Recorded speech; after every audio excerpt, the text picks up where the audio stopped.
Johnny Rock Show. Rockin' 101, the Rock Station. 912, the Johnny Rock Show. Our guest, author Bill Pentland, 1 Degree of Separation. Good morning. How are you, Bill? I'm doing good, Johnny. How about yourself? Oh, always better when you're here. Can we ask where you're calling from?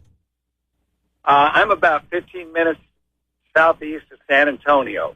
Beautiful. Well, check it out. The paperback edition of the book, 1 Degree of Separation, 50 Riotous Years as Mr. Roseanne Barr, available now, Amazon.com, wherever books are sold. It says here, you were the man in the way. I assume that's something that you coined, but tell us the whole story. This was before Roseanne was rich and famous, right? Yeah, I mean, we were married as a hippie couple. We lived in a log cabin. We had an outhouse and a pump for water.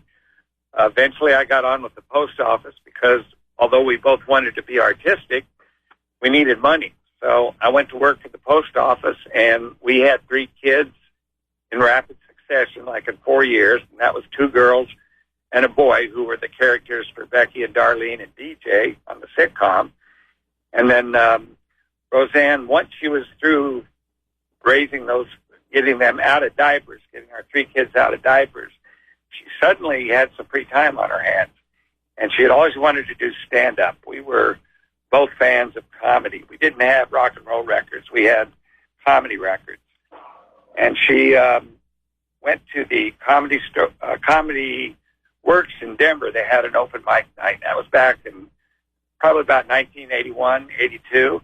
I came along behind her. I started doing stand-up in Denver as well. And we had a pretty good thing going there. So I was happy with Denver, but the one thing that clicked for her is she got an opportunity to audition for Mitzi Shore at the Comedy Store in Hollywood.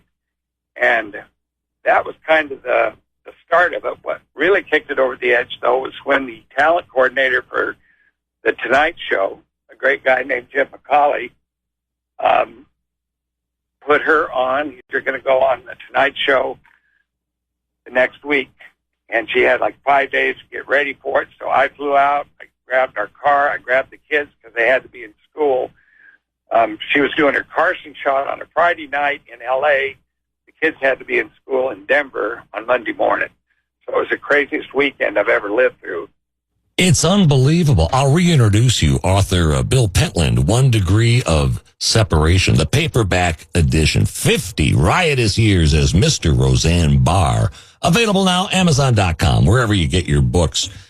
I mean, it's the odds of somebody, getting on stage for the first time doing stand-up, and within, how long was it by the time Roseanne was the #1 show in the country? Like a year, 2, if?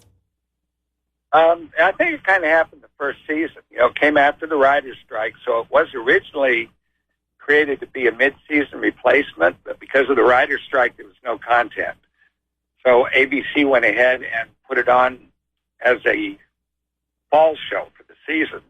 And then they put it in between Moonlighting and 30-something. So she had a great spot for that. But I'd say within 8 weeks, it took off. She became more and more and more of an entity. And then by the end of the first season, it was the #1 show on TV.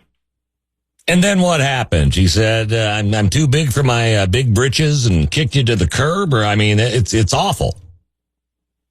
No, I think it's probably one of the oldest stories in Hollywood or in drama for that matter. Just this other guy comes along, told her some false stories about me just to get her to just... it was just a bad thing. We had the tabloids involved. They like to stir things up so they can sell stories.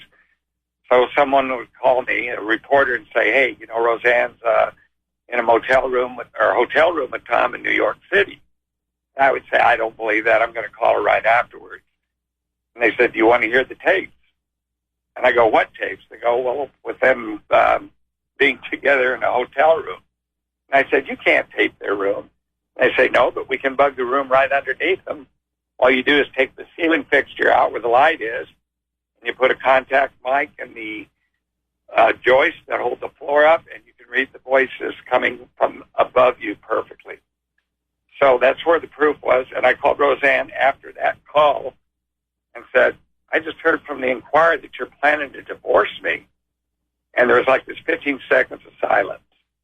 And then I knew, without a word, then I knew something had happened. And I mean, it had been so much pressure the last few years, just dealing with all the success, coming so fast, every morning waking up to something new and delightful and amazing. All of it was good. All of it was fast, a lot of money, a lot of fame. And that attracts certain people that want to get in on that.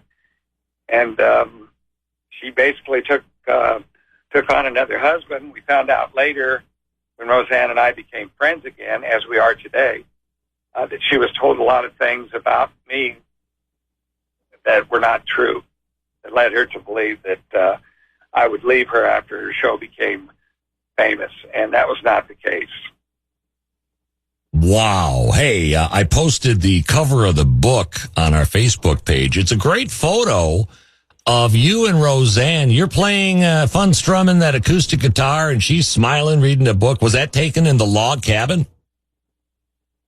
No, as a matter of fact, I was in a trailer in Boulder, Colorado. I had a friend that lived there, and we went over for the weekend, and that wasn't even my guitar. That was my friend's, his wife's guitar. And she did photography for a hobby. And they just found this negative about 2 years ago. They were just house cleaning, and they said, hey, we've got some old negatives here. And dang, that one didn't come up with me and Roseanne sitting on the couch, probably 1973 or 74. And I thought, that really sums it up. I think that tells our story as much as could be. With the cabin, we did not have a couch. We just had a bed and a recliner. It was just one room. Wow. The toilet was outside. It was an outhouse. Well, Bill, you've turned a negative into a positive. See? No, listen, it's great. 1 degree of separation, 50 riotous years as Mr. Roseanne Barr. Get it now where you get your books. Well, have a great weekend, Bill. Onward and upward, and come back soon to the Johnny Rock Show, okay? Love to. Thank you, Johnny Rock. You have a good weekend. You too. The Johnny Rock Show. Rockin' 101. The Rock